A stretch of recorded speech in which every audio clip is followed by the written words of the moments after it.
कल्पना कीजिए, एक शांत रात में आप आसमान की तरफ देख रहे हैं, अनगिनत तारों के बीच, यह सोचते हुए कि हम यहाँ क्यों हैं। क्या हमारे जीवन का कोई अर्थ है या सब कुछ बस एक संयोग है। अगर कभी आपको दुनिया बेईमानी भरी या निरर्थक लगी हो, तो आप उन सवालों से जूझ रहे हैं जिन पर अस्तित्ववादी दार्शनिकों ने गहराई से विचार किया है। ये वही सवाल हैं, जैसे जीवन का अर्थ क्या है, हमें किसने बनाया, और इस आज़ाद मगर अजीब दुनिया में हम क्या करें।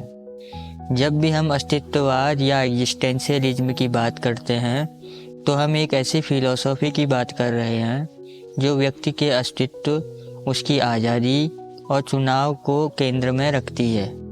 अस्तित्ववाद के अनुसार पहले हम अस्तित्व में आते हैं, फिर अपने चुनावों और कर्मों के जरिए अपनी पहचान गढ़ते हैं। सरल शब्दों में जॉन पॉल सार्त्र लिखते हैं, man is nothing else but that which he makes of himself. अर्थात मनुष्य स्वयं अपने कार्यों और चुनावों द्वारा जो बनता है, वही उसका वास्तविक स्वरूप है। कोई पूर्व निर्धारित ईश्वरीय योजना हमारे अस्तित्व को तय नहीं करती। हम अपने मूल्य खुद बनाते हैं और अपने जीवन को खुद अर्थ देते हैं। यह विचार परंपरागत सोच को उलट देता है, जहाँ पहले यह माना जाता था कि किसी खास मानव प्रकृति या शक्ति के आधार पर हमारा अस्तित्व तय होता है। अस्तित्ववाद कहता है, नहीं, पहले हम हैं, उसके बाद हम अपने कर्मों से अपने आप को परिभाषित करते हैं। अस्तित्ववादी दार्शनिक मानते थे कि इंसान अर्थ और उद्देश्य की तलाश में है, लेकिन ब्रह्मांड अपने आप में अर्थहीन है। हमारे दिलो दिमाग में जीवन को समझने की, उसे सार देने की गहरी चाह है, लेकिन बाहरी दुनिया निष्प्राण और उदासीन दिखती है। इसी टकराव से अवजड़ यानी जीवन की निरर्थकता का एहसास पैदा होता है। अल्बर्ट कामू ने लिखा था, there is one truly serious philosophical problem that is suicide. मतलब कामू के अनुसार दर्शन का सबसे गंभीर प्रश्न ये है कि क्या जीवन जीने लायक है या नहीं। अपनी एक किताब द मिथ ऑफ सिसिफस में वह एक काल्पनिक किरदार सिसिफस का जिक्र करते हैं। उसे देवताओं ने पहाड़ पर एक चट्टान लुढ़काने के अंतहीन श्रम से दंडित किया था। कामू कहते हैं, हमें कल्पना करनी चाहिए कि सिसिफस इस अंतहीन श्रम में भी खुश है।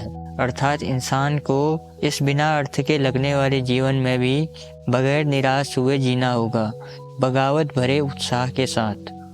उनका संदेश है कि निरर्थकता को स्वीकार करना निराशावाद नहीं, बल्कि इंसान बगैर हार माने अपनी आज़ादी से अर्थ निर्माण में जुट जाए। अस्तित्ववाद हमें बताता है कि इंसान मूल रूप से मुक्त है। कोई पूर्व लिखित नियम या ईश्वरीय आदेश नहीं जो बताए कि हमें क्या करना है। दार्शनिक सार्त्र कहते हैं, man is condemned to be free, once thrown into the world he is responsible for everything he does. मतलब इंसान आज़ाद है, इस दुनिया में आने के बाद उसके हर कार्य की जिम्मेदारी उसी की है। हमारा स्वतंत्र होना एक वरदान भी है और बोध भी कि अब किसी बहाने की गुंजाइश नहीं। अगर ईश्वर नहीं या कोई पूर्व नियत कानून नहीं, एवरीथिंग इज परमिटेड, हर चीज़ की इजाज़त है। लेकिन साथ ही हम बिल्कुल अकेले अपने चुनाव के लिए छोड़ दिए गए हैं। कोई बाहरी ताकत नहीं जिसे हम दोष दें। ये आज़ादी सुनने में तो खूबसूरत है, मगर इसके साथ आती है जिम्मेदारी का भारी बोझ। हमें अपने हर चयन के परिणाम खुद उठाने हैं। अस्तित्ववादी कहते हैं, आप चुनाव करने के लिए स्वतंत्र हैं, पर चुनाव से भागने के लिए नहीं। उदाहरण के लिए, अगर आप कुछ भी नहीं करने का चयन करते हैं, तो भी वह एक चुनाव ही है और उसका परिणाम भी आपको ही भुगतना होगा। इसलिए सार्त्र कहते हैं, we are left alone without excuse. मनुष्य पूरी तरह स्वतंत्र है और निरंतर अपने को गढ़ने के लिए मजबूर है। यह असीम स्वतंत्रता कभी कभी डराती है। बहुत सारी चॉइसेज होने से उलझन और चिंता पैदा होती है। दार्शनिक सोरेन किरकेगार्ड ने इसे बड़ी खूबसूरती से समझाया। वे कहते हैं कि anxiety is the dizziness of freedom. मतलब कि जब हमारे सामने अनंत संभावनाएं होती हैं तो सर घूम सकता है, यह सोचकर कि कहीं गलत रास्ता न चुन ले। किरकेगार्ड के मुताबिक जब इंसान किसी ऊंची चट्टान के किनारे खड़ा होता है तो उसे ऊंचाई का नहीं, इस बात का डर होता है कि वह इतनी आज़ादी रखता है कि एक कदम आगे बढ़कर कूद भी सकता है।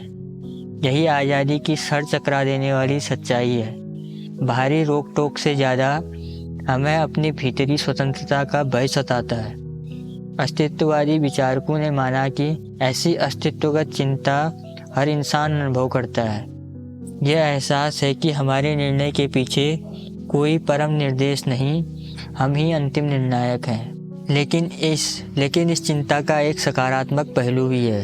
यह हमें जताती है हम वास्तव में स्वतंत्र हैं और हमें जीवन के निर्णय खुद करने हैं।